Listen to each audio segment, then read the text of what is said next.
Welcome to Guide Guru. We hope this video helps. You start by setting up gear that lets you feel inputs. Choose a stable board and medium wheels so you can sense timing.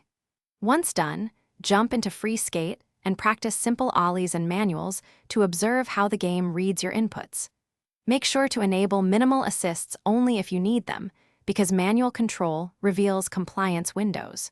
Record short clips while doing repeated attempts, so you can slow them down and see exactly when the game accepts each input and why it succeeds.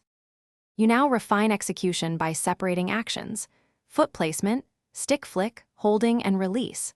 Once you know those parts, use the replay slow-mo to observe the exact frame where the game accepts the command. This is the compliance window. Make small adjustments to your timing and retest. Don't overhaul everything at once.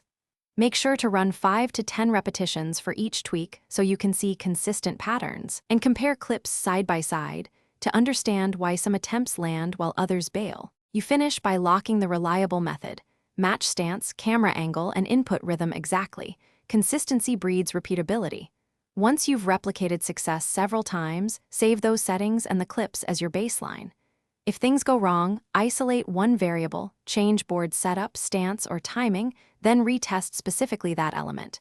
Make sure to compare against your baseline clips to find the deviation. Quick troubleshooting tip: if outcomes feel random, reduce input complexity and rebuild one layer at a time. Thanks for watching. Consider subscribing if we helped you today.